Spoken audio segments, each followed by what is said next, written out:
आप सभी को नमस्कार। उम्मीद करता हूं आप सब बहुत अच्छे से होंगे और आप सबकी तैयारी बेहतर दिशा में, सही दिशा में चल रही होगी।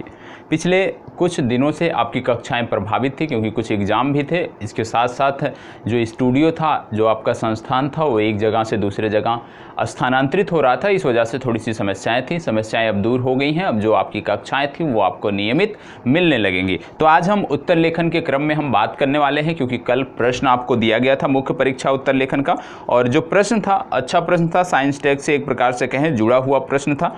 प्रश्न आपका कल का था, सूचना प्रौद्योगिकी का सतत विकास, सूचना प्रौद्योगिकी का सतत विकास खाद्य सुरक्षा प्राप्त करने में महत्वपूर्ण योगदान। मतलब कह रहा है, प्रश्न कह रहा है कि सूचना प्रौद्योगिकी का सतत विकास व खाद्य सुरक्षा प्राप्त करने में महत्वपूर्ण योगदान है। टिप्पणी कीजिए। आपको बताना है कि किस प्रकार से सूचना प्रौद्योगिकी जो है वो खाद्य सुरक्षा को मजबूत बनाने में, खाद्य सुरक्षा को बेहतर बनाने में अपनी भूमिका अदा कर सकता है। इसके बारे में आपको बताना है। तो सबसे पहले आपको बताना यहाँ पे जरूरी था कि सूचना प्रौद्योगिकी है क्या, क्योंकि आप अपने उत्तर की शुरुआत प्रस्तावना से करेंगे और सबसे पहले प्रस्तावना में बताने की जरूरत है कि सूचना प्रौद्योगिकी है क्या। इसके बाद आपके मुख्य भाग में क्या बताने की जरूरत है कि जो सूचना प्रौद्योगिकी है वो किस प्रकार से खाद्य सुरक्षा को सुलभ बनाने में, खाद्य सुरक्षा को बेहतर बनाने में मददगार साबित हो रहा है। तो मुख्य भाग में ये आप कारण बताएंगे, आप तथ्य देंगे, आप फैक्ट बताएंगे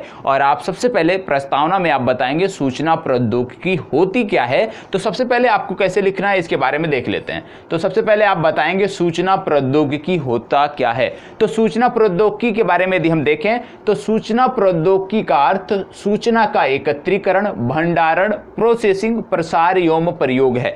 सूचना प्रौद्योगिकी का अर्थ सूचना का एकत्रीकरण, सूचना का भंडारण, सूचना का प्रोसेसिंग, प्रसार एवं प्रयोग है। सूचना प्रौद्योगिकी कंप्यूटर पर आधारित सूचना प्रणाली का आधार है। वर्तमान समय में यह वाणिज्य एवं व्यापार का अभिन्न अंग बन चुकी है। और आप जानते हैं वर्तमान समय में यदि हम देखें तो सभी क्षेत्र सूचना प्रौद्योगिकी से जुड़े हैं और सूचना प्रौद्योगिकी के माध्यम से ही समस्त विश्व, आप कह सकते हैं कि समस्त विश्व की जानकारियां आपको किसी भी स्थान से मिल सकती है। आप भारत में बैठे हैं, आप यूरोप के किसी देश के बारे में जानना चाहते हैं, वहां की मौसम के बारे में जानना चाहते हैं, वहां के आर्थिक हालातों के बारे में जानना चाहते हैं, वहां के राजनीतिक घटनाक्रम के बारे में जानना चाहते हैं। मौजूदा समय में सूचना प्रौद्योगिकी के प्रयोग से यह सब संभव हो चुका है कि आप विश्व के किसी भी कोने में बैठकर किसी भी क्षेत्र विशेष के बारे में किसी भी प्रकार की जानकारियां आप प्राप्त कर सकते हैं।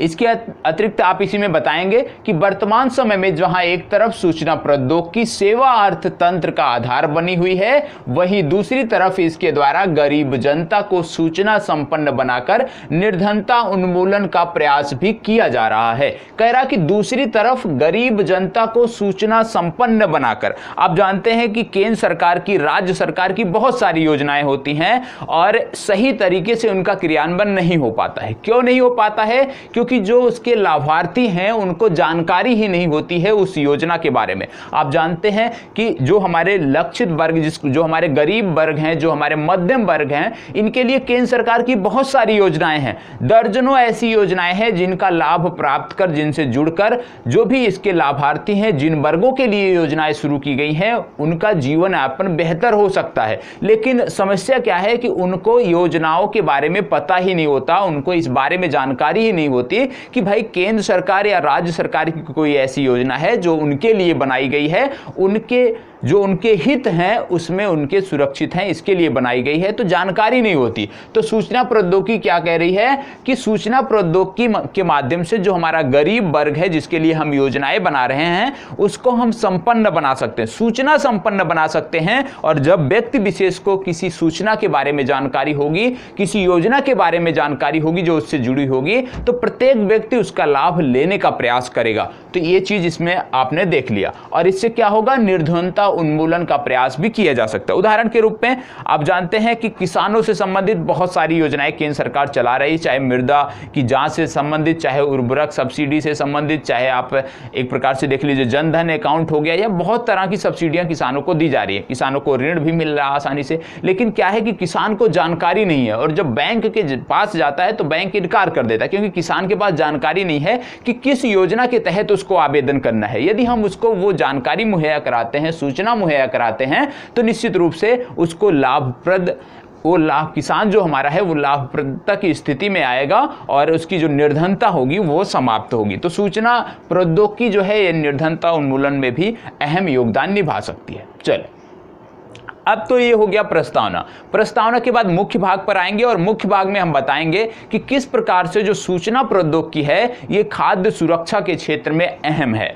तो सबसे पहले आप बताओगे कि सूचना प्रौद्योगिकी से सरकार खाद्य सुरक्षा वाले क्षेत्रों का अनुमान लगा सकती है। निश्चित तौर पे सूचना प्रौद्योगिकी के माध्यम से ही सरकार किसी भी क्षेत्र विशेष के बारे में, वहाँ की जलवायु के बारे में, वहाँ के जो स्थानीय समस्याएं हैं उनके बारे में जानकारी कर सकती है और इसके बाद उसके अनुरूप योजनाएं भी बना सकती है। तो सूचना प्रौद्योगिकी से सरकार खाद्य सुरक्षा वाले क्षेत्रों का अनुमान लगा सकती है। इसके साथ साथ आपातकालीन स्थितियों का पता लगाकर आवश्यक कदम खाद्य सुरक्षा की दृष्टि से उठाए जा सकते हैं।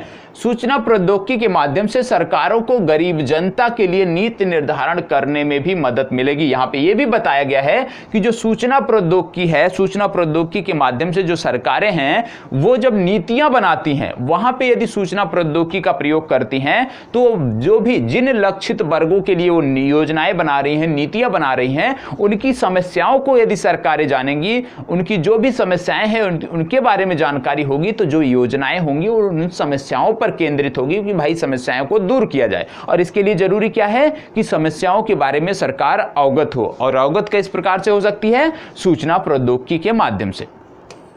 इसके बाद आप देखेंगे कि मौजूदा समय में जहां प्राकृतिक आपदाओं की बारंबारता बढ़ गई है, ऐसे में विभिन्न क्षेत्रों में प्रभावों का आकलन कर पीड़ितों को खाद्य सुरक्षा उपलब्ध कराने में सूचना प्रौद्योगिकी का योगदान अहम हो गया है। आगे आपको बताना है, यह आपका हो गया मुख्य भाग में कि किस प्रकार से खाद्य सुरक्षा के क्षेत्र में भी सूचना प्रौद्योगिकी महत्वपूर्ण है। इसके बाद आप निष्कर्ष लिखेंगे। निष्कर्ष में आप क्या चीजें बता सकते हैं? निष्कर्ष में आप बता सकते हैं कि सूचना प्रौद्योगिकी के खाद्य सुरक्षा के लक्ष्य को प्राप्त करने के साथ साथ शिक्षा, स्वास्थ्य, व्यापार, प्रशासन आदि विभिन्न क्षेत्रों में बृहद स्तर पर मदद मिल रही। ऐसा नहीं है कि सूचना प्रौद्योगिकी से किसी सीमित क्षेत्र में मदद मिल रही है जैसे सिर्फ खाद्य सुरक्षा के, ऐसा नहीं है, बल्कि सूचना प्रौद्योगिकी के माध्यम से शिक्षा के क्षेत्र में, प्रशासन के क्षेत्र में, व्यवसाय के क्षेत्र में, विभिन्न क्षेत्रों में आप जिस भी क्षेत्र में जाएंगे प्रत्येक जगह आपको सूचना प्रौद्योगिकी के लाभ देखने को मिलेंगे, सूचना प्रौद्योगिकी का जुड़ाव देखने को मिलेगा। तो यही आपको बताना है कि सूचना प्रौद्योगिकी से खाद्य सुरक्षा के लक्ष्य को प्राप्त करने के साथ साथ शिक्षा, स्वास्थ्य, व्यापार, प्रशासन आदि विभिन्न क्षेत्रों में भी बृहद स्तर पर मदद मिल रही है। सूचना प्रौद्योगिकी आज के समय की आवश्यकता है, इसके अभाव में विभिन्न गतिविधियों पर विराम लग सकता है। यह आपका एक बेहतर उत्तर होता है। यदि आप अपने उत्तर में इन बिंदुओं को समाहित किए हैं तो निश्चित रूप से आपका जो उत्तर है सुंदर उत्तर, बेहतर उत्तर कहा जा सकता है। ठीक है, चलें तो यहीं पे अपनी चर्चा को विराम देते हैं। आज का प्रश्न आपको कुछ ही पल में मिल जाएगा, तो प्रयास करिएगा कि आज के भी प्रश्न को ज़्यादा से ज़्यादा संख्या में बेहतर तरीके से लिखकर शेयर करें, जिससे उसको चेक किया जा सके और उसकी कमियों को दूर किया जा सके। तो यहीं पे अपनी चर्चा को विराम देते हैं। धन्यवाद।